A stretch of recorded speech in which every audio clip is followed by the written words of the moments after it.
नमस्कार दोस्तों, Rajasthan coaching classes में आपका स्वागत है। कैसे हो सब लोग? मज़े में? अभी जल्दी से जुड़ जाओ सभी। हाँ, मैं भी मज़े में। मज़े के साथ में निरंतर अध्ययन करते रहो। हाँ चलो ठीक है, तो शुरुआत करते हैं। आज का हमारा जो टॉपिक है, भारतीय इतिहास में दिल्ली सल्तनत काल।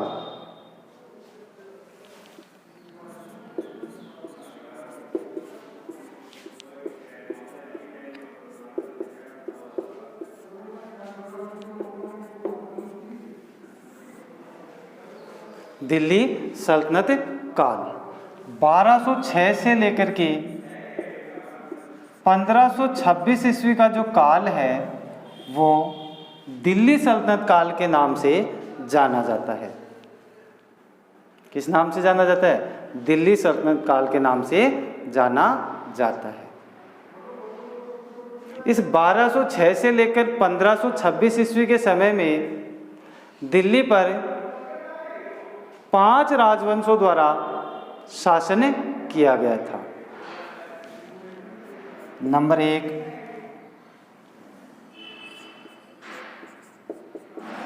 गुलाम वंश। सबसे पहला जो वंश था कौन सा था? गुलाम वंश। दूसरा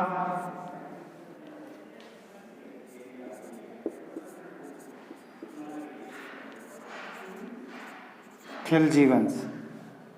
दूसरा वंश कौन सा था? खिलजी वंश। और तीसरा तुगलक वंश। चौथा जो वंश था सैयद वंश। और पांचवा और अंतिम जो वंश था वो था लोधी वंश।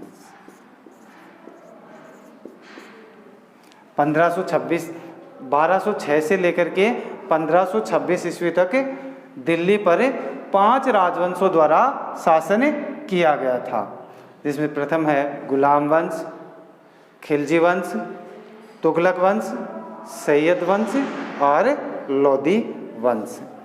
इनका जो काल है या इनको याद करने की जो ट्रिक है, सबसे पहले कौन सा सब्जेक्ट पढ़ रहे हो अभी? जीके। कौन सा सब्जेक्ट पढ़ रहे हो? जीके। तो जब एग्जाम देने के लिए जाते हो और यदि जीके में आंसर नहीं पता है तो क्या करते हो? तुक्का लगाते हो। क्या करते हो? तुक्का लगाते हो। जीके में क्या करते हो? तुक्का लगाते हो। और सिलेक्शन कब होगा? जब तुक्का सही लगेगा। जीके में जब तुक्का सही लगेगा तभी सिलेक्शन होगा। तो जी से गुलाम वंश, खिलजी वंश, तुगलक वंश,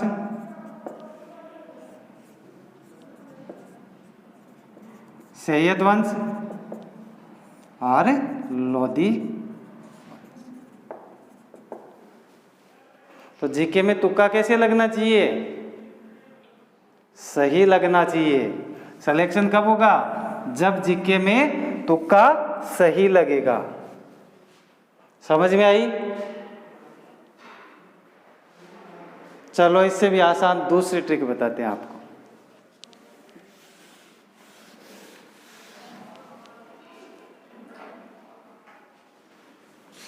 दूसरी जो इसको याद करने की ट्रिक है,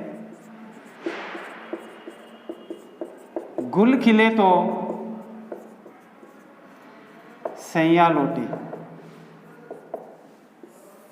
गुल खिले तो सैया लौटे। गुलाम वंश, खिलजी वंश, तुगलक वंश, सैयद वंश और लोधी वंश। दोनों में से जो भी आपको आसान लगे जो भी याद हो एक ट्रिक याद रख लेना। अब बात करते हैं इन वंश के काल की। तो जो गुलाम वंश का जो शासनकाल है वो 1206 से लेकर के 1290 ईस्वी तक है। गुलाम वंश का दिल्ली पर शासन कितना है? 1206 से लेकर के 1290 ईस्वी। खिलजी वंश 1290 ईस्वी से लेकर के 1320 ईस्वी का जो काल है वो खिलजी वंश के नाम से जाना जाता है। इसके पश्चात 1320 ईस्वी से लेकर के 1414 ईस्वी तक का जो काल है वो तुगलक वंश के नाम से जाना जाता है। और 1414 से लेकर के 1451 तक का जो काल है वो सैयद वंश के नाम से जाना जाता है। इसके पश्चात लोधी वंश 1451 से लेकर के पानीपत के प्रथम युद्ध तक भारत में मुगल सत्ता की स्थापना तक का जो काल है वो लोधी वंश के नाम से जाना जाता है। तो गुलाम वंश का जो शासनकाल है वो 1206 से लेकर के 1290 ईस्वी। इसके पश्चात खिलजी वंश 1290 से लेकर के 1320 ईस्वी। तुगलक वंश 1320 से लेकर के 1414 ईस्वी तक का जो काल है वो तुगलक वंश के नाम से जाना जाता है। और सैयद वंश 1414 से लेकर के 1451 तक का जो काल है वो सैयद वंश के नाम से जाना जाता है। इसके पश्चात अंतिम जो वंश है लोधी वंश 1451 से लेकर के 1526 ईस्वी तक का जो काल है वो किस नाम से जाना जाता है? लोधी वंश के नाम से जाना जाता है। यदि इनका काल याद ना रहे तो इसके लिए एक छोटी सी ट्रिक है।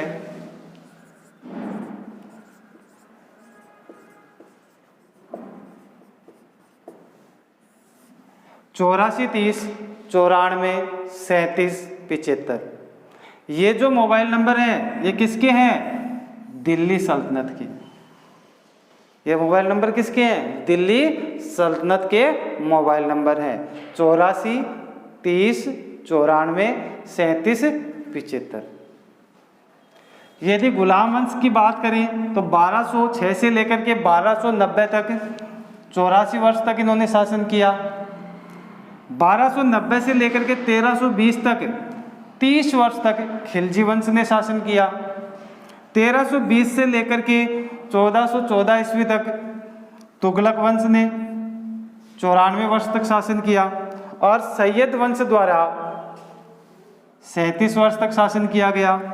और लोधी वंश 1451 से लेकर के 1526 ईस्वी तक 75 वर्ष इसके द्वारा शासन किया गया। तो ये जो इनके काल की छोटी सी शॉर्ट ट्रिक है। कहीं इस पे फ़ोन मत कर देना, कहीं फ़ोन मिला तो कि हाँ भाई साहब दिल्ली सल्तनत बोल रहे हैं क्या। ये केवल याद करने के लिए है। तो दिल्ली सल्तनत के मोबाइल नंबर क्या है? 84 30 94 37 75। अब बात करें इनके संस्थापक की, तो गुलाम वंश का जो संस्थापक है मोहम्मद गौरी का विश्वास पात्र जो गुलाम था कुतुबुद्दीन ऐबक,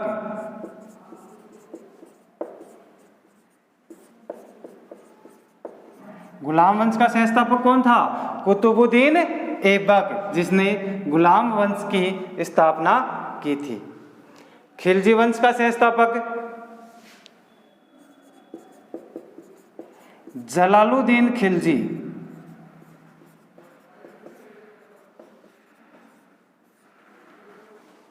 खिलजी वंश का संस्थापक कौन था? जलालुद्दीन खिलजी। तुगलक वंश का संस्थापक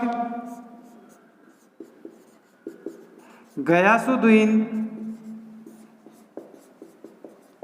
तुगलक और सैयद वंश का संस्थापक तैमूर का सहयोगी खिज्र खां, और अंतिम जो वंश है लोधी वंश। लोधी वंश का जो संस्थापक है वो है बहलोल लोधी।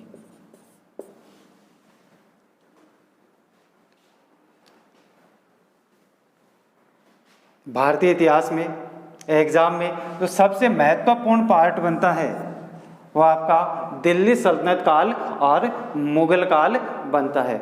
एग्जाम में अधिकांश जो क्वेश्चन आते हैं वो दिल्ली सल्तनत काल और मुगल काल से आते हैं, और सीधा सीधा क्वेश्चन बनता है कि इन जो राजवंश थे इनका संस्थापक कौन था, इनका संस्थापक कौन था। तो ये जो वंश है ये आपको क्रम से याद हो जाएंगे कि जीके में तुक्का सही लगना चाहिए। इसके पश्चात इनका जो शासन करने का जो वर्ष है 84, 30, 94, 37, 75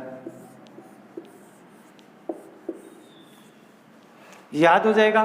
तीसरी महत्वपूर्ण बात कि इनके जो संस्थापक हैं वो कौन है, तो एक छोटी सी ट्रिक है, कुत्ता जल गया और खिंचकर बह गया।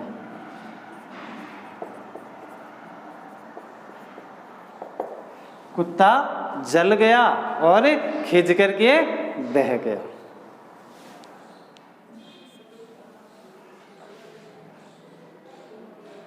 हाँ, इतिहास में जलने के बाद में भी खिंच सकता है। तो आपका जो गुलाम वंश है उसका संस्थापक कौन है? कुत्ता से क्या याद रखोगे? कुतुबुद्दीन ऐबक। दूसरा, जल से जलालुद्दीन खिलजी। गया से गयासुद्दीन तुगलक। खिज से खिज्र खां, और बह गया से बहलोल लोधी। तो कुत्ता जल गया और खिज कर बह गया। ये जो तीन ट्रिक यदि आपको याद हो जाएंगी तो आपका जो दिल्ली सल्तनत का जो कॉन्सेप्ट है वो क्लियर हो जाएगा। जल्दी से स्क्रीनशॉट लो इसका, आगे चलते हैं फिर।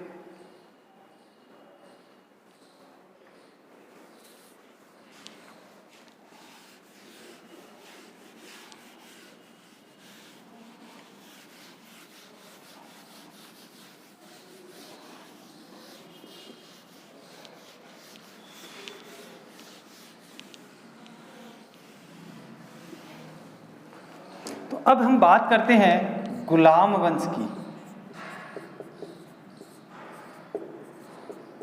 गुलाम वंश जिसका काल क्या था बताओ, दिखा फटाफट। याद हुआ क्या किसी को गुलाम वंश का काल है? हाँ बिल्कुल सही। कितना है? 1206 से 1290 ईस्वी।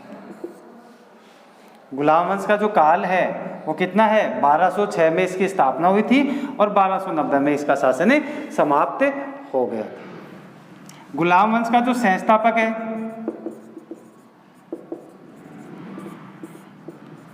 कौन है? गुलाम वंश का संस्थापक कमेंट करो, दिखे फटाफट। हाँ अच्छा पढ़ा रहे हैं ना, तो जल्दी से शेयर कर दो बेटा इसको। संस्थापक कौन है? कुतुबुद्दीन ऐबक।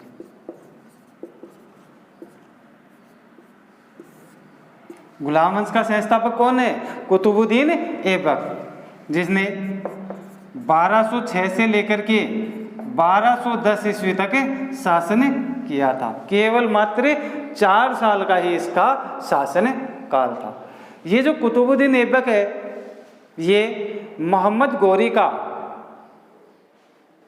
सबसे विश्वास पात्र गुलाम था। मोहम्मद गौरी का सबसे विश्वास पात्र गुलाम था।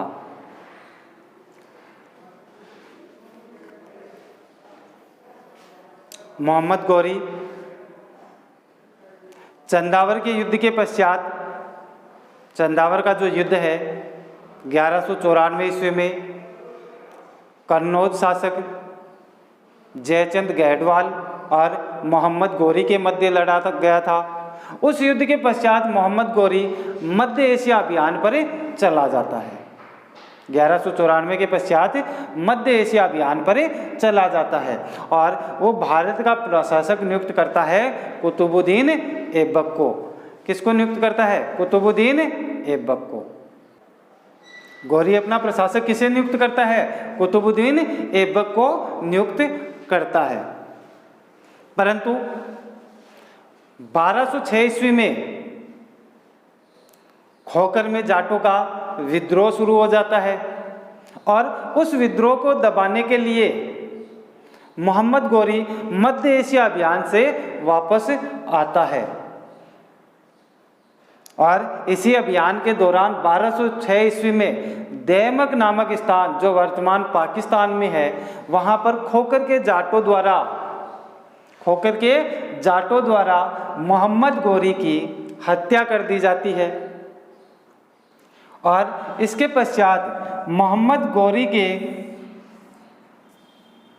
जो अमीर सरदार थे वो कुतुबुद्दीन ऐबक को शासक बना देते हैं।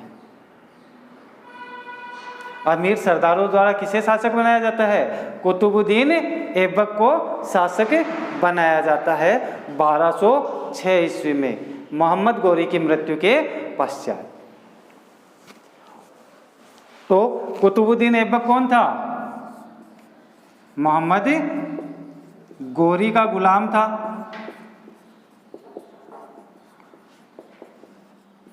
कुतुबुद्दीन ऐबक कौन था? मोहम्मद गौरी का गुलाम था। कुतुबुद्दीन ऐबक मोहम्मद गौरी का गुलाम था। इसकी कुतुबुद्दीन की जो उपाधि थी, यदि इसकी उपाधि की बात करें तो इस कुतुबुद्दीन को कुरान याद थी और बड़े ही सुरीले स्वर में ये कुरान का उच्चारण करता था। बड़े सुरीले स्वर में ये कुरान गाता था, जिसके कारण इसे कहा जाता था कुरान खां। कुतुबुद्दीन ऐबक की उपाधि क्या थी? कुरान खां। इसके पश्चात दूसरी जो इसकी उपाधि थी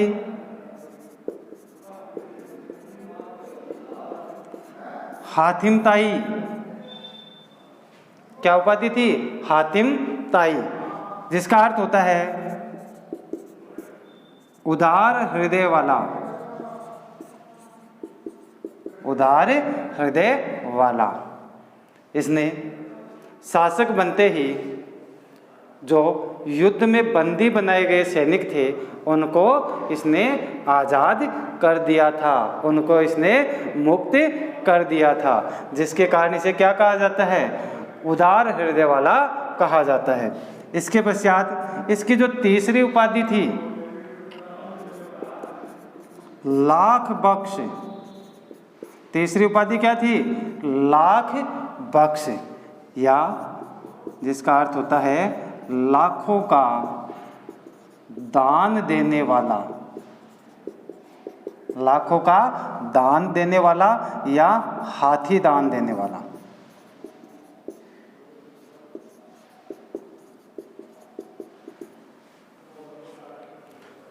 शासक बनते ही कुतुबुद्दीन ऐबक ने मोहम्मद गौरी के प्रशासक के रूप में कार्य किया। इसने मल्लिक व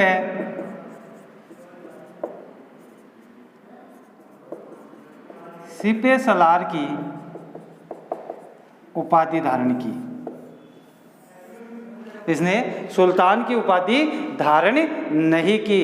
ये मोहम्मद गौरी के प्रशासक के रूप में ही कार्य करता रहा। इसने मल्लिक व सिपे सलार की उपाधि धारण की थी।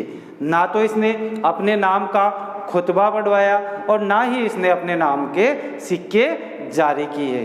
ये मोहम्मद गौरी के एक प्रशासक के रूप में ही इसने अपना शासन किया था। ठीक है, जल्दी से स्क्रीनशॉट लो इसका, आगे चलते हैं।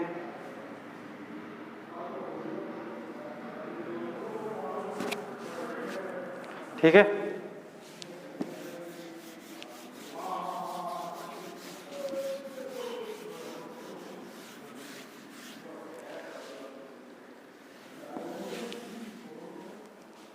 अब यदि बात करते हैं कुतुबुद्दीन ऐबक के निर्माण कार्यों की,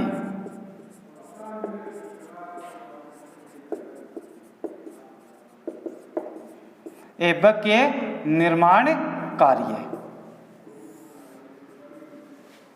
कुतुबुद्दीन ऐबक के निर्माण कार्य, तो प्रथम जो निर्माण कार्य माना जाता है इसका कुव्वत उल इस्लाम। सबसे पहले इसने किसका निर्माण करवाया?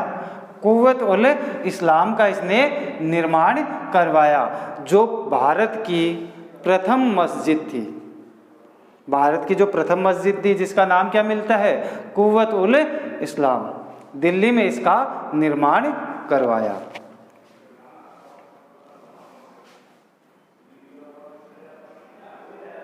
हाँ, बिल्कुल सही, इसने लाहौर को अपनी राजधानी बनाया था और प्रशासनिक जो मुख्यालय है वो इंद्रप्रस्थ को बनाया था।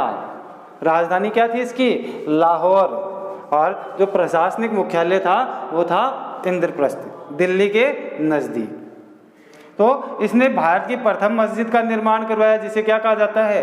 कुव्वत उल इस्लाम कहा जाता है। इसके पश्चात इसका जो दूसरा कार्य है, इसने कुतुब मीनार का निर्माण करवाया। क्या करवाया इसने? कुतुब मीनार का इसने निर्माण करवाया। कुतुब मीनार कहाँ पर स्थित है?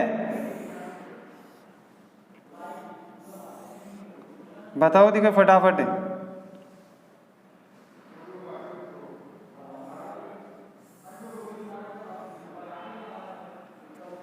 कुतुब मीनार की जो प्रथम इमारत है,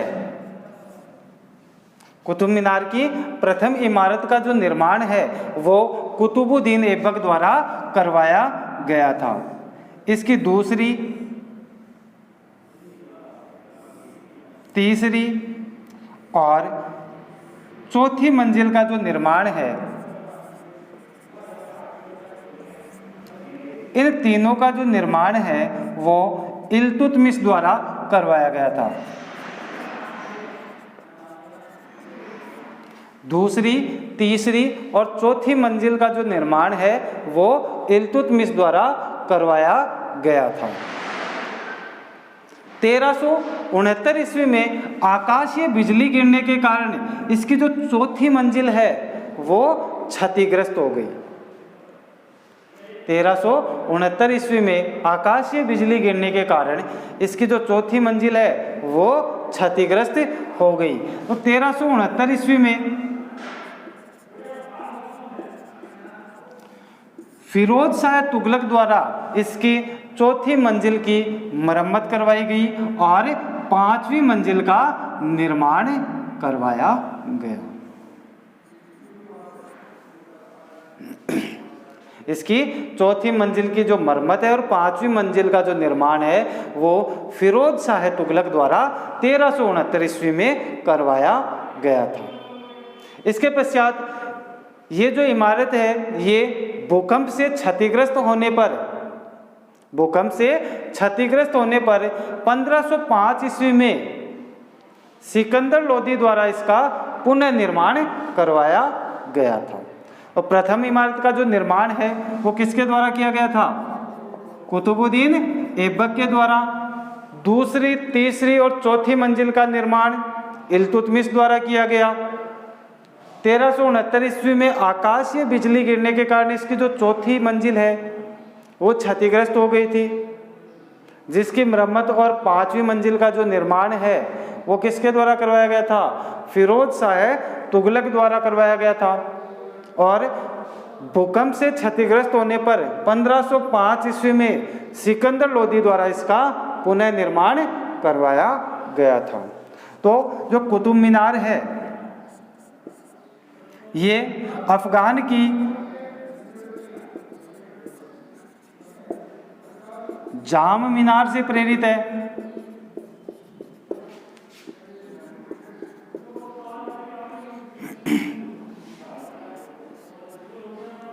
इसका जो निर्माण है वो कुतुबुद्दीन बख्तियार काकी के नाम पर किया गया है।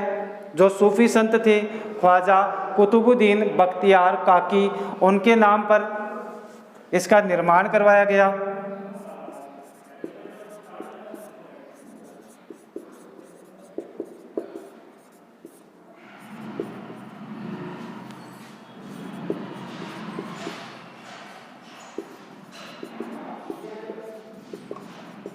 ये जो इमारत है ये ख्वाजा कुतुबुद्दीन बख्तियार काकी को समर्पित है।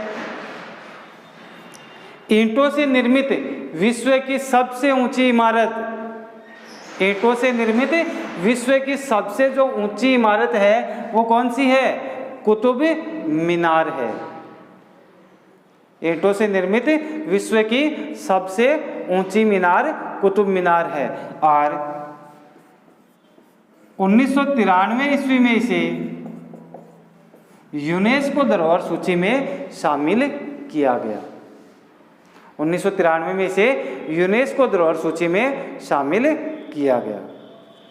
तो यह आपकी कुतुब मीनार है।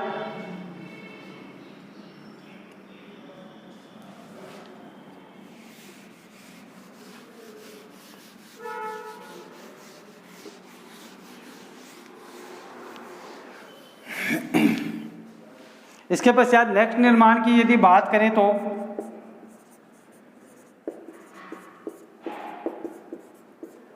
अढ़ाई दिन का झोपड़ा, जो कहां पर स्थित है? अढ़ाई दिन का झोपड़ा अजमेर में स्थित है। तराइन के दूसरे युद्ध कब हुआ था? तराइन का दूसरा युद्ध 91 में प्रथम हुआ था। दूसरा युद्ध 1192 ईस्वी।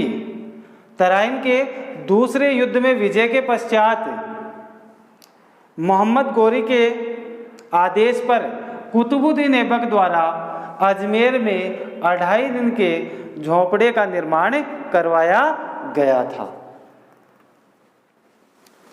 इससे पहले यहाँ पर विग्रहराज चतुर्थ द्वारा निर्मित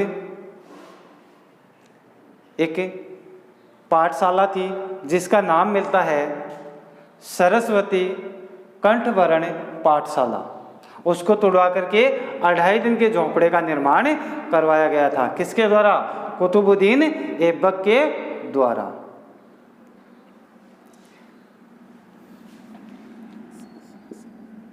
नेक्स्ट बात करते हैं, इसी कुतुबुद्दीन ऐबक के सेनापति बख्तियार खिलजी ने नालंदा विश्वविद्यालय को ध्वस्त किया था, उसको खंडित कर दिया था।